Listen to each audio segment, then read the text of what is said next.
Hey, how's it going? So wait for a little while, but I'm not giving up just because I take some time for whatever. That doesn't mean I'm going. If I were to ever leave, I would. I don't know. I may not announce it if I were to leave, but I can't picture that happening at all. Just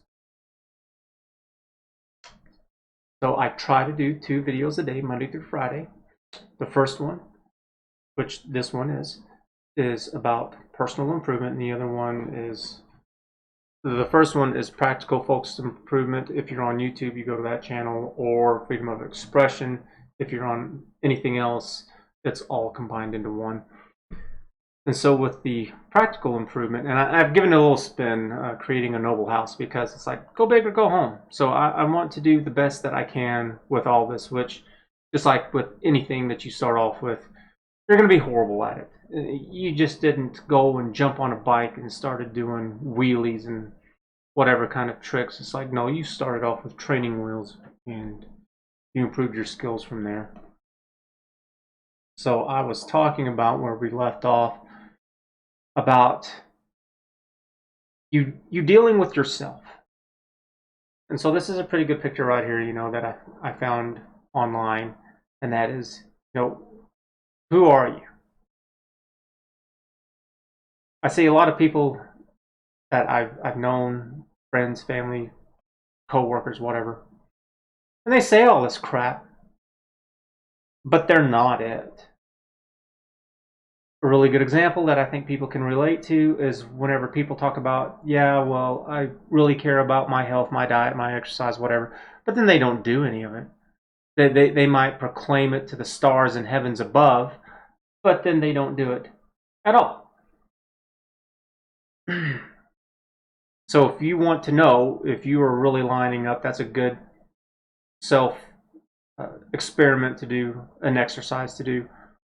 Write about who you think you are, who you want to be, then write about what do you actually do. But was going over about how you shouldn't compare yourself to others, and this is something that I don't do too terribly bad, but I have, especially whenever they're closer to me, whenever they're guys who roughly my build, my age. I get caught up in that a little bit. I try not to, though. I am aware that they're not me. I don't give a damn about a lot of the choices that they've made, and I'm really happy with the choices that I've made. Not all of them. I mean, there's obviously room for improvement there. I want to make this larger here, so we're going to go over kind of what does this mean now? Kind of going all over this.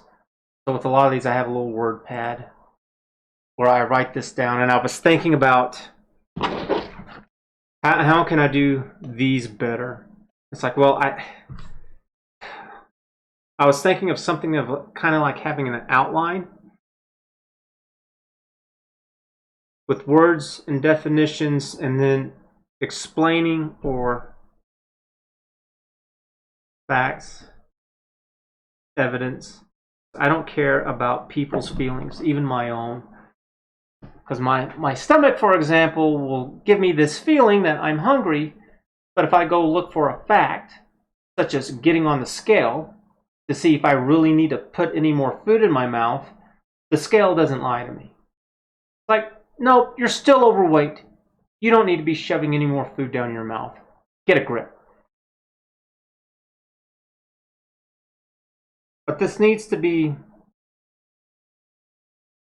the goal with this is how do I make this where if I have it where it's standardized, where it's kind of the same SOP, standard operating procedure for each one, that'll help. That'll make things more effective and efficient whenever I'm doing this stuff. And I need it to be where I can get as much information, the best information that I can get, and put it in a way that's easy to understand, to digest, so that I can knock this out as best I can. Like, how do you do that? Because I don't who the hell does something like this? Like, I don't know of a damn person who's ever done anything like this. And yeah, I mean, there are people who do self-improvement, and they take one stupid little thing, and it's like, no, I want the whole kit and caboodle. So I think with this is going to be you, or actually,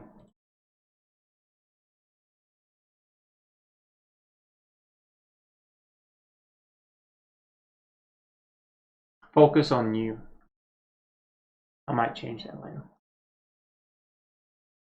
So this is something, though, that I've had a big problem with, and this is helping others. This part of it is that I used to go to church, and I still believe. A big reason why I don't go to church anymore is because I just see too much of government and politics in it, and whenever I was growing up, it was like, Christians don't care about the government and what society has to say. We're not here to serve others. We're here to do what God wants, because God loves and cares for us and wants the best for you, and this is how you do it. And so if the world is in contrast, which it usually is, then you should tell them to go take a hike. You know, maybe not as directly as I put it, but I'm not dealing with anyone. You know, it's just me here sharing my thoughts, and you can take it or leave it. I don't care.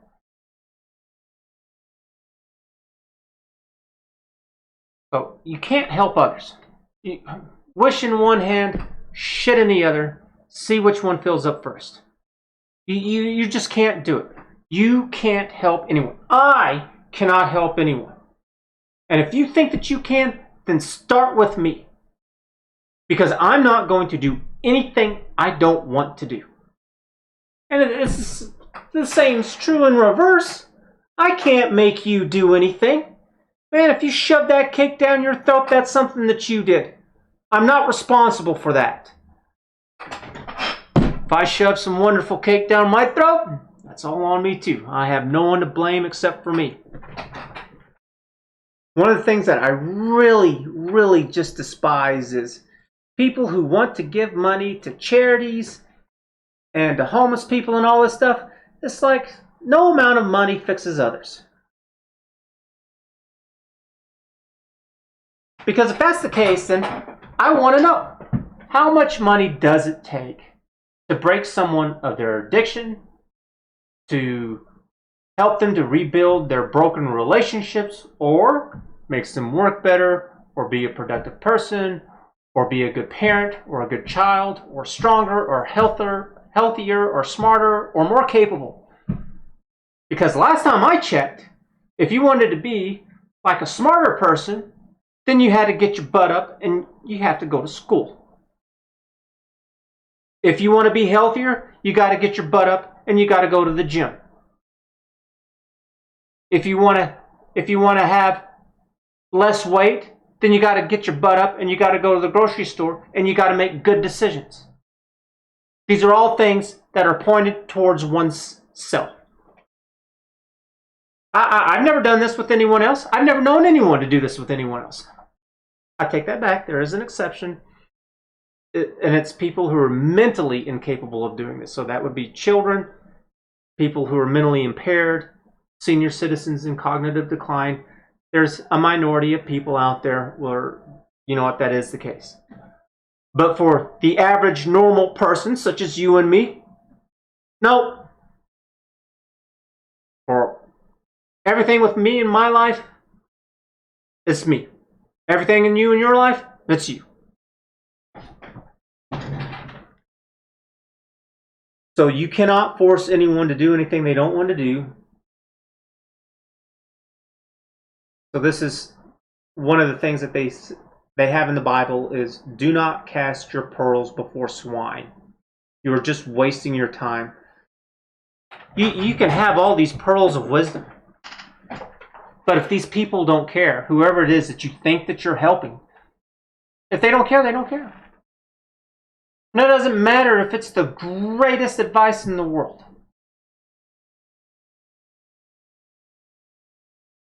So how do you do that?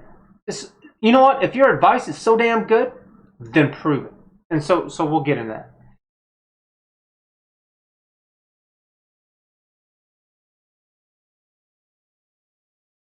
So who should you listen to, though? We'll take it from the other side. You know, say you're wanting to improve yourself.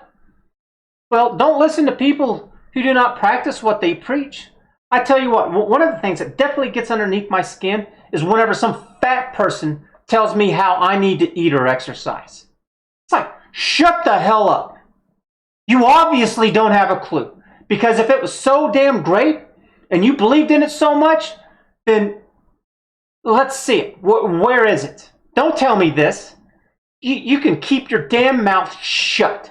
You know, it's just like, if I'm dealing with cancer, I don't want to hear what a mechanic has to say. It's like, how about you shut up and you fix my car? You know, now, if people want, I'm not saying that you shouldn't listen to people. It's just their 2 cents. Treat it as 2 cents. Maybe there's a little bit of something in there. You never know. But don't lie about it and treat them as if they're some kind of expert. It's just 99% of the time, it's casual conversation. Treat it as such.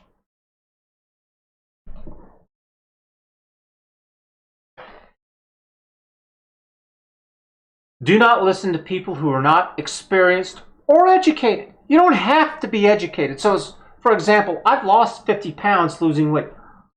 I didn't go to school for that. But I am experienced. I lost 50 damn pounds. And I'm working on losing 10 to 15 more, somewhere kind of in that range. However, I'm a little less concerned about losing weight as I'm more concerned about getting muscle. And then, because the more muscle you have, the more calories that you burn. So you could eat the same and if you're working out, your muscle goes up, you're burning more calories, but you haven't changed your diet.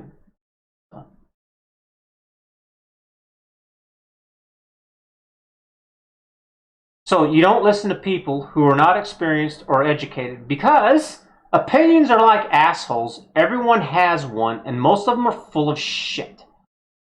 So I'm not saying to be mean about it. Not to these people who you're having conversations with. I'm saying this to me and to you, because it's the only people we have control over. I can only control myself. So I can take in this information, and I want to take it in as appropriately as possible. And so if I see somebody who has no business talking about this, doesn't mean that I need to be angry about it. It's not their fault. If I listen to them, it's my fault. I don't have, oh, this person who's overweight is telling me what to do about diet and exercise. It's like, well, just nod and shake. It's like, okay, you know, change the subject.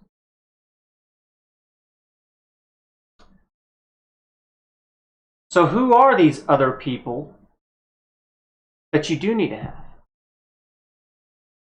Well, we need to develop real, honest relationships to have a circle of trust. People are not perfect, but we're looking to have people who will tell you the truth, to give their best information that they have without any kind of games. People who will share in your good fortune and share in your grief when things are bad. They don't try to one-up you or to use your good or bad news as a weapon against you for their personal gain. If you say something good and it's like they want to outshine you, if you say something bad and they want to say, oh, well, I've had even worse, it's like, that's not the point. Nobody's saying that your life is better or worse. It's just right now in this moment, I have this going on. And I need to vent. Or I want to be able to share. I want to be able to ride this high for a while. Whatever the case may be. So, two ways, though. Two-way street. They should be doing that for you, and you should be doing that for them. So if you have people who you think you have a good relationship with, it's like, well, tell them, it's like, yeah, hey, I want this to be more of a cooperative thing, back and forth. And if they really are good people, then they should understand and be like, oh yeah, well, I like you and I'm glad you like me too. And so yeah, let's do this thing. Yeah. So a good person is someone whose words and actions are the same. If their actions are not as they say, then they're a liar. So is that a good person? Is that someone that you want to have?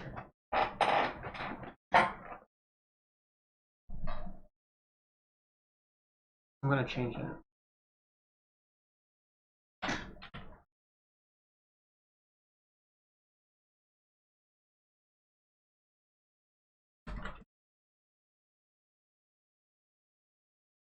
Yeah, who should be in your circle of trust? / friends.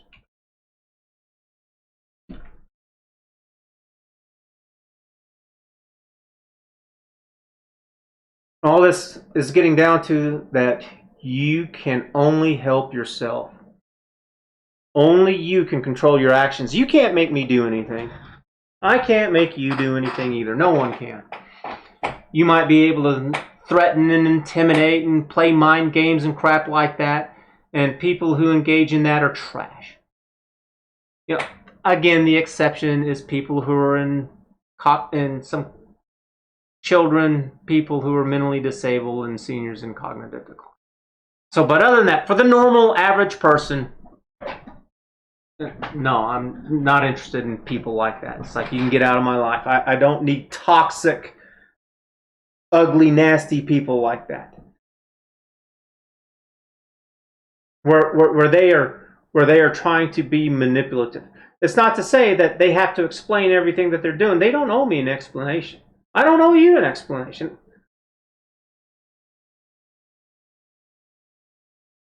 The only person who you know everything about is yourself.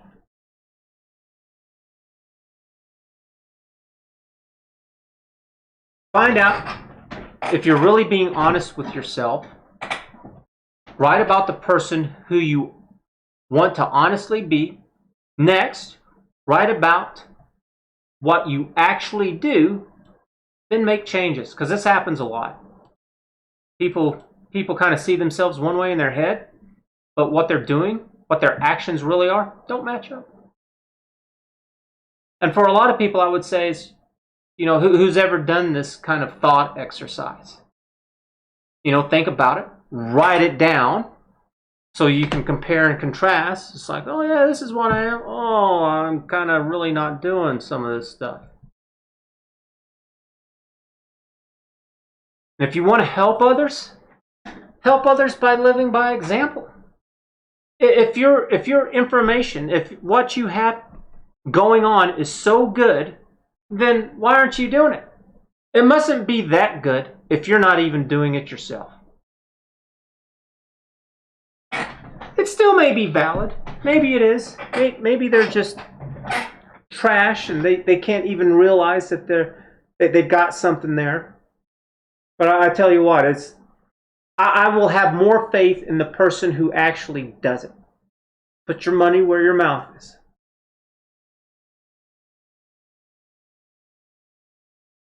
So your friends, I'm going to change this.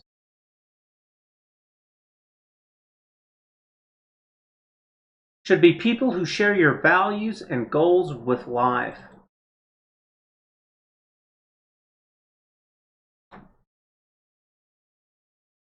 If you're wanting to diet and exercise, it's hard to do that whenever your friends are couch potatoes, eating ho-hos and Twinkies and ding-dongs, drinking Cokes and just being a couch potato.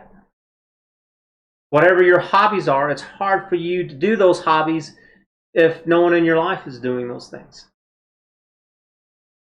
If you like building with your hands and no one is doing that, it's not to say that other people are bad because they're not interested in the same things that you are, but it's kind of silly, don't you think, if you're not going out there and pursuing those people who are interested in the same things that you are, so then you can do these things together to to learn to all have fun and enjoyment out of it.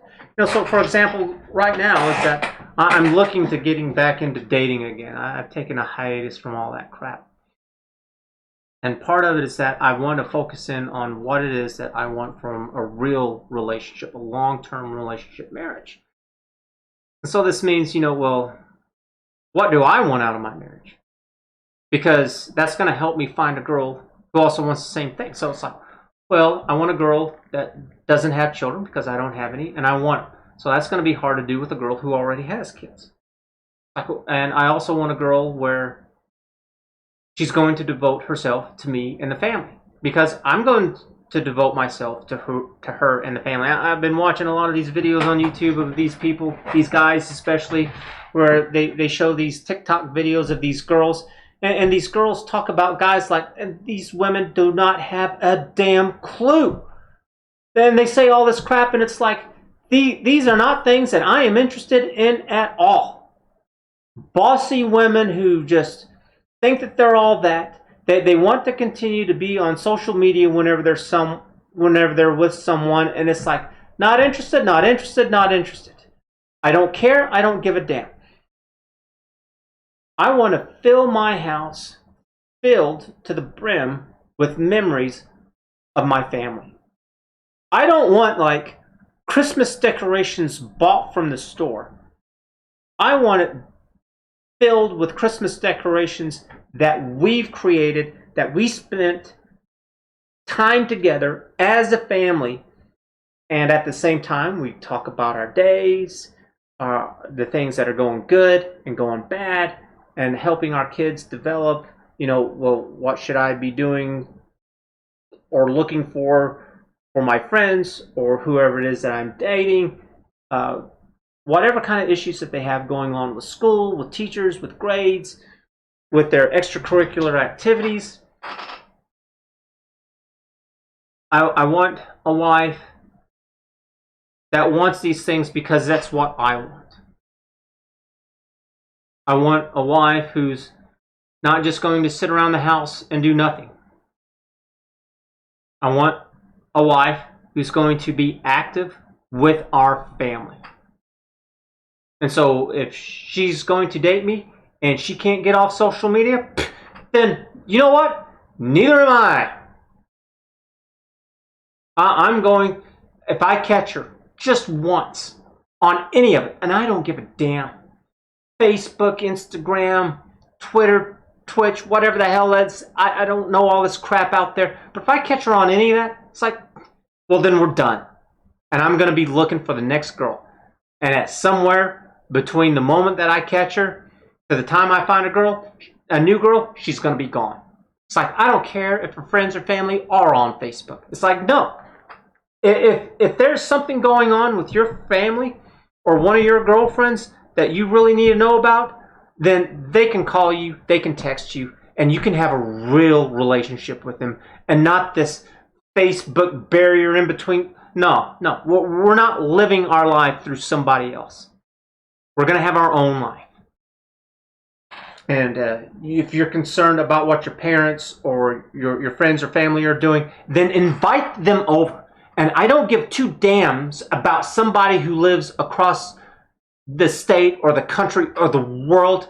They're not your friends. You don't know them. You don't do anything with them. And I don't give a damn if like a few times throughout your life you've gone off on trips. It's meaningless. It's a lie. It's no. You can stay here and you can focus on us, because I want to be able to have all of these wonderful stories and all of these wonderful things that have happened with us, because that's what I deserve and it's what my kids deserve, and we're all gonna get it. So it's the same thing with all this, with whoever your significant other is, to your friends. Here's an example that I tell people, especially younger people. You have two people. We'll say person A, person B. Person A, we'll say, is like a Republican, a Christian. They go to church. They're living on their own. They have like a 4-year degree. They're not in debt. Diet, exercise, whatever. Person B lives at home, is overweight, atheist, doesn't want children, lives in their parents' basement, is on welfare. These are two opposite people. These two people getting together are going to fight and argue about everything all the time. Hey, it's Sunday, let's go to church. It's like, the hell we are. We're going to stay home and we're going to watch movies and we're going to order up a pizza. It's like, no, your fat ass needs to eat a damn salad. It's like, I'm eating pizza and so are you. They're going to argue about everything. It's not to say that one is right and the other is wrong. It's to say that they're opposites and they don't attract. Whenever you have two people that are the same, whenever you have both of them that are both type A over here, oh, it's Sunday, let's go to church. Oh, that sounds great. I like our preacher, and the Smiths are so nice, and I really like their kids. Oh, me too. I was thinking how we should get ready for kids. I was thinking that too. We got that spare bedroom. We moved in this place for kids. It's like, yes, we should get on it. And then it turns into this life of happiness and excitement and fulfilling the goals that you want. Same thing on the other side. Man, it's Sunday, it's just, I just want to relax and sleep in. Me too. It seems like it was such a long week. I don't want to cook. Let's order something up. I was wanting pizza, man. It's like, oh, that sounds great. And there's this movie that I've been wanting to catch out, and there's a TV series too. The opposites turns into hell. When they're both on the same page, it turns into something fun and good that you want to engage in.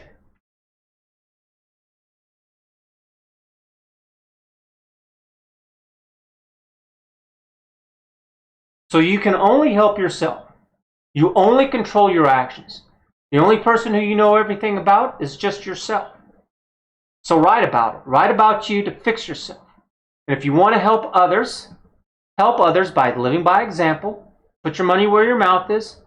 And then do it in a way whenever you're looking at yourself, because this is what I'm trying really hard to do, right? And I'm not sure how I'm going to do all this. Some of this is kind of obvious. So measure your performance of the things that matter to you so that you can make note of improvements so you can compare yourself to you and not others. So with dieting, it's like, well, I've stopped eating sugar. I have not had any candy or any sugar for like 2 weeks now. Wait a minute, no, I take that back. There was like 2 times where I failed at that.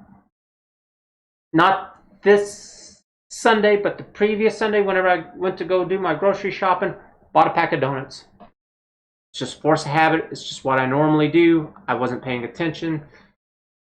I went ahead and ate them. And then, like 2 or 3 days ago, I did go to the convenience store and I bought a little Nutri-Grain bar thing. It was peanuts. Did not occur to me that this thing with peanuts had sugar in it. Took a bite. Ah, damn. But other than those 2 things, and then I had these little peppermints that I bought before all this. It was a big bag of them. Ate the last of them. I ate the last one of them like a week and a half ago or something like that. The only thing that I've had that's sweet has been gum. And then I put in some creamer with my coffee. That's it. It's not big, but it's something, because I've also been trying to do fasting, and it's like, crap, it's hard. Because it's like, I'm still craving sugar, and it's fun eating carbs, and especially both, like cake. But it's like, I really enjoy bread too.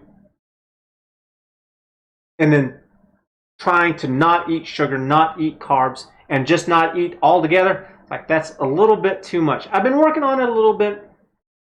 It's like today, I didn't eat anything until noon. So it's like I can measure that stuff, so I know what I did. I know what to aim for, and if I mess up, that's okay. It's like, well, I'll pick myself up, dust myself off, and keep going. And so this is why this is really important, that you're comparing yourself to you is because this is something that you can really accomplish. Or as Jordan Peterson likes to say, this is a game that you can win. Because it is a game, you know, metaphorically speaking, but it's a pretty accurate metaphor. Like you are winning whenever you're making yourself better. So why you never compare yourself to others?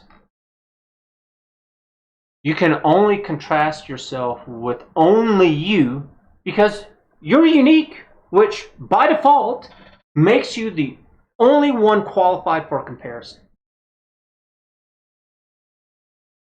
There are always people doing better than you with anything that you can imagine. Pretty much. You know why? Because it's like, if you're an athlete, whatever sport that it is that you're in, there's only one person who's the number one. Because it's number one. It's the whole reason. Number one. Only one. There's only one champion. Only one who has the belt. Only one. Only one who's run the most, lifted the most, whatever. But they're going to get old. They're going to lose that title. They might hold the record, but they're going to lose that title. There's going to be someone else who's going to rise up and lift more than they do. And so even if you do manage to be number one, it's going to be short-lived. It's going to be a tiny period of time in your life.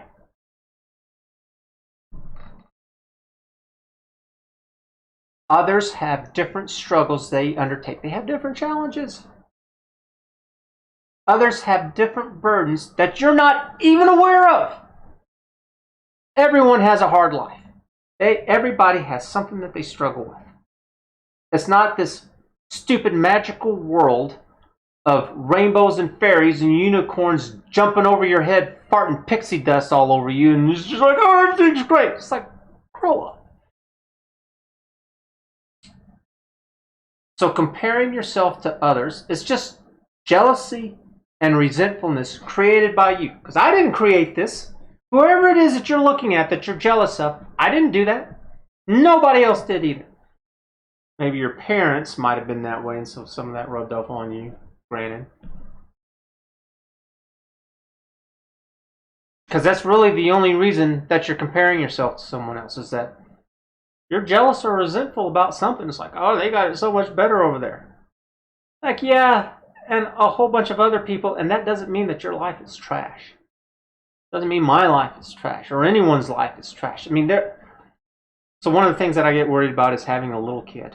It's like so much responsibility and burden on that. And one of the things that I've been telling myself is like, there are kids in their 20s. They get married, they have children, and they manage. It's like, I've got like a crap more ton stuff going for me than that. It's like, so if these little snots can do it, it's like, so can I. So it's just, but I'm not dumb at the same time. I mean, really taking care of a child is incredibly hard, challenging, complex. It's huge. I guess that would be what I'm really worried about, is just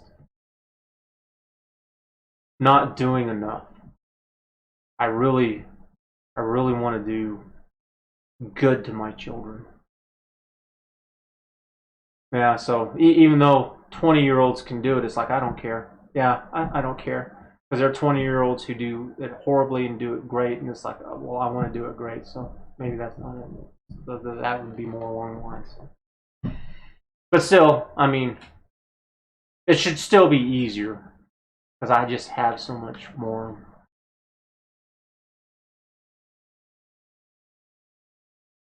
So comparing yourself to others is jealousy. Others don't have your family, your temperament, your troubles. And others, they also don't have your abilities, your money, your education, your sports structure, your home. You are unique. All right, so I paused because I'm doing this as I go, so it's a little bit fresher on my mind. So I added a little bit here, and I'll do a little bit more here. I got a little bit more to do. So who should be in your circle of trust of friends? Well, it's a risk when you share your good or bad news with others. So take a look at the people who you call friend, people who you trust, and share some good or bad news. Just a little bit, nothing major. And watch them. What do they say? What do they do? Is it really acceptable or is it not? Are they being healthy and helpful with their responses and their actions to you? Or are they being unhealthy? Are they toxic? I don't know. But you can look, you can make that judgment, share something, and then remember what they say and what they do, and then think it over. It might take a while. Say, all right, this is what I'm getting out of this. And if you've known them for a long time, and if you really think that they are a friend and they're kind of off, well, let them know. They can't read your mind. And if they come around, great. Because maybe they're like you. Maybe they want to make things better for themselves, for you. Don't just assume. And then you can only help yourself, and part of that is that whenever you do, manage your change in a positive way by making wise, careful, and truthful decisions. And that's what that was with the writing. Be honest about that. What do you really want to be? What do you see yourself as? And then write about what you really do and make those changes like that. It's literally what I do. And it has made good, positive changes about me, so such as the weight loss. But then also with this and that whenever you're making these changes, that you want to create a dopaminergic reward system. In other words, you get a release of dopamine in your system that makes you feel better. And so how do you do that? Well, one of the things is that you need to create a positive emotional response whenever you are accomplishing something that is lining up to that. And so what would create a positive thing? Well, what's one of your values? What are your goals? What is a valued goal that you have? And so if you do something that's good, that you like, that's moving you towards this, it's like, well, do you really understand why? Keep working at it, flesh it out until you've got it. Make whatever changes that you need to make so you can make things better for yourself. I don't know exactly what all these things look like.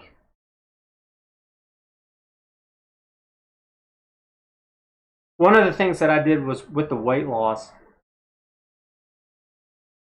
that whenever I'm really super serious about it and with working out, is that I created a slideshow.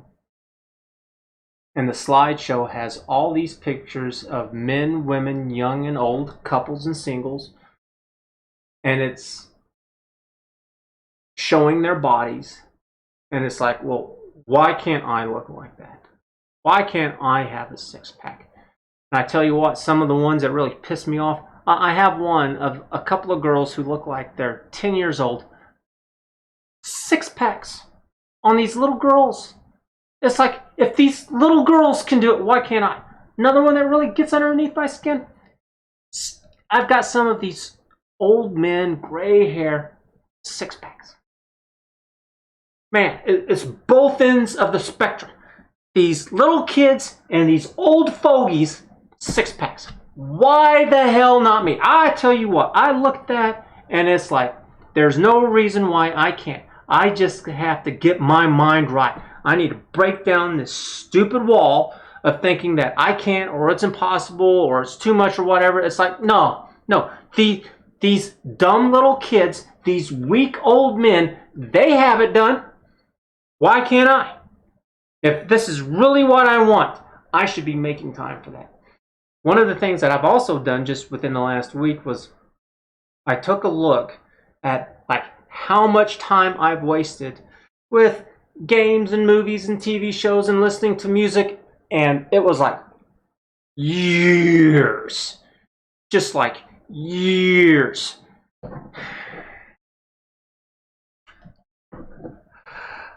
because I'm old. You know, I'll be 50 before I can blink an eye. And I started playing video games, for example, whenever I was a little kid with Atari. Quite a bit. Nintendo had the original one. Me and my friends played it pretty often. And some of that I wouldn't give back. You know, it's like, no, it's like I'm fine, you know, playing games with my friends, little kids. It's like, how much can a little kid do, you know? So it's like, maybe not as much, but I still would have, if I had to do over, I would still do that again. Just again, not as much. So.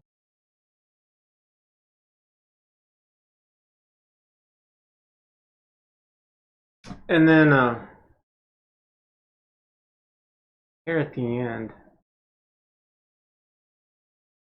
getting success is hard and it's complicated. I didn't just lose 50 pounds just because I just decided to do it. Years before, it was failure after failure after failure. So one of the things that I tried a few times was, I'm just going to start eating a salad every day. Never worked out. I was lucky if that lasted like 2 or 3 days. And it was just like, this is trash. Eating raw vegetables, even with salad dressing, is just disgusting. It's hard. But the people who succeed, they don't stop. They just keep trying. So what does that mean? It means that you have to keep making changes and learn until you've accomplished your goal. And this is what's going to happen because the baseline is failure. Riding a bike, you failed at riding a bike. You fail riding your bike. That was the baseline. That's where you started. That was the base of the beginning of your journey with riding a bike, was failure. It wasn't success. You just didn't start going on it like a champ. It's not your fault that you failed. That's expected. That's normal. It's life. But it's also normal to keep trying, to not give up. So the people who know how to ride a bike, it's because that's what they did. They said it's normal to fall off your bike. It's normal to start off on training wheels. It's normal to start off to just learning your balance and then moving up to riding without your hands and doing wheelies and all that stuff. Same thing with all of it.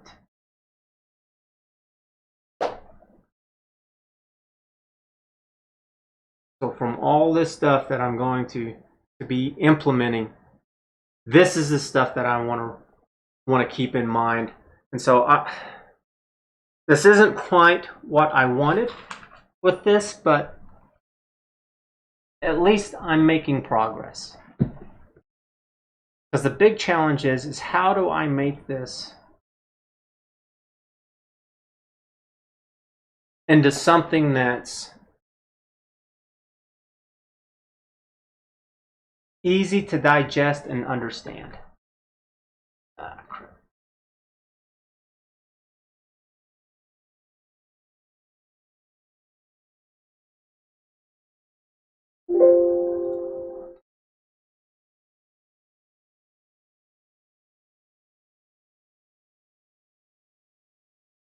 I don't know, because whenever I want to have something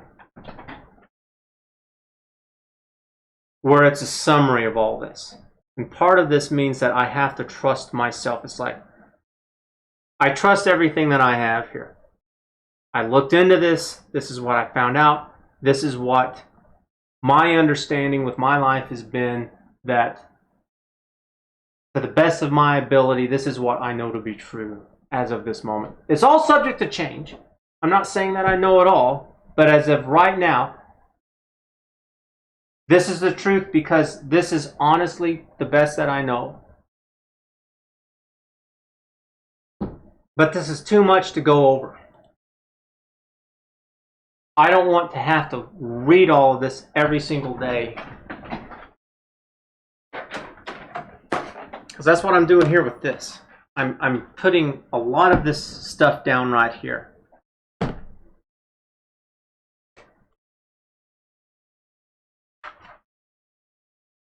Think of it like school. Whenever you go to school, you just don't go to class, hear the teacher, do some work, and then you just have it forever. It's like, no, because whenever it comes time for a test, oh, well, you have to do a review.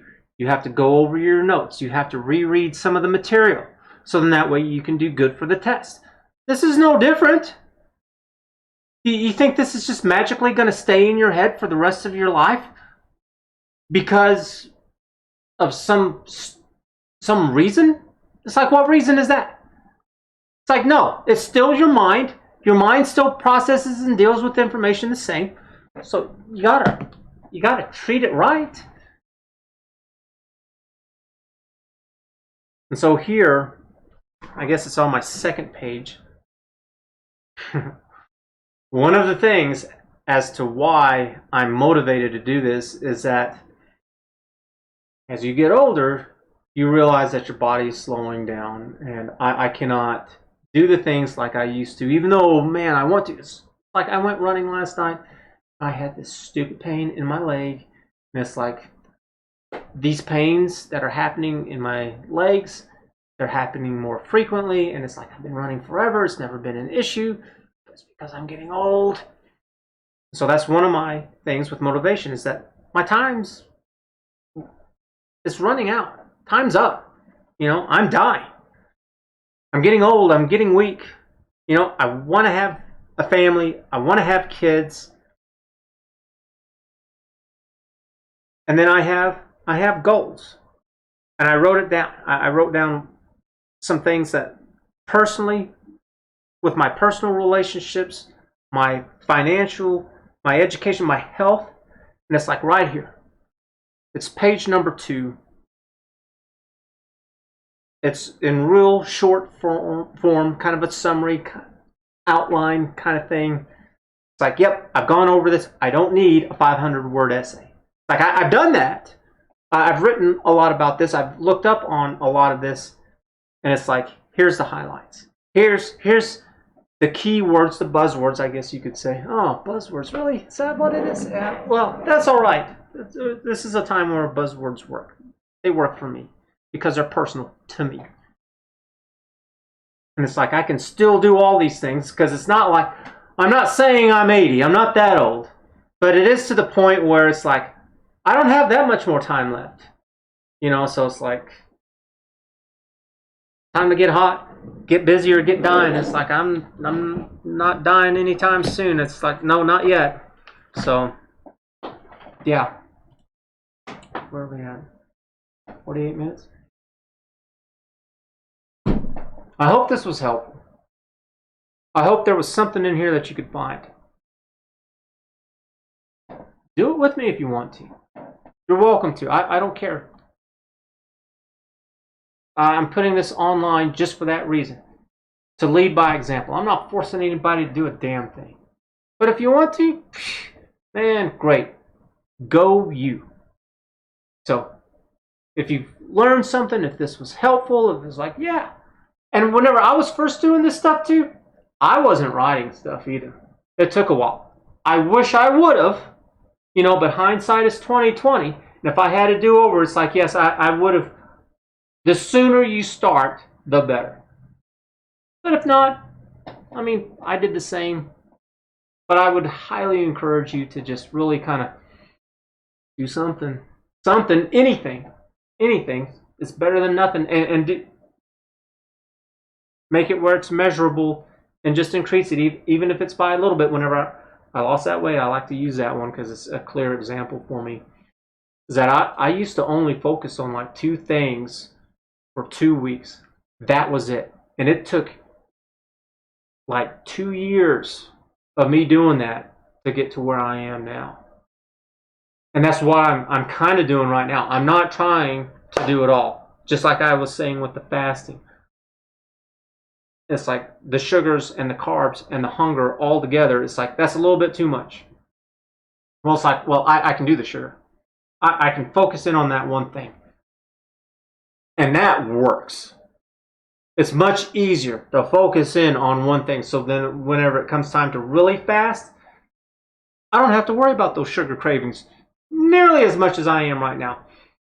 And whenever I was trying to fast this morning, and I did until noon, and one of the things that I realized was that I kept going to the kitchen, kept looking in that fridge, and it's like the temptation's just too real. So whenever I really want to step it up a notch for my fasting, I need to do it when I don't have anything here, because then it's not even an option. And that's one of the things that I did with the weight loss, was that I stopped carrying junk food. I wasn't willing to go and to take my fat butt to the store to make a special trip for trash food. So it's like, sounds like from experience, this will work. That whenever it comes time to fast, it's like, well, don't even have it in the house in the first place. So eat this stuff up, and I'm pretty good about that. I carry enough food. I go buy enough for a week.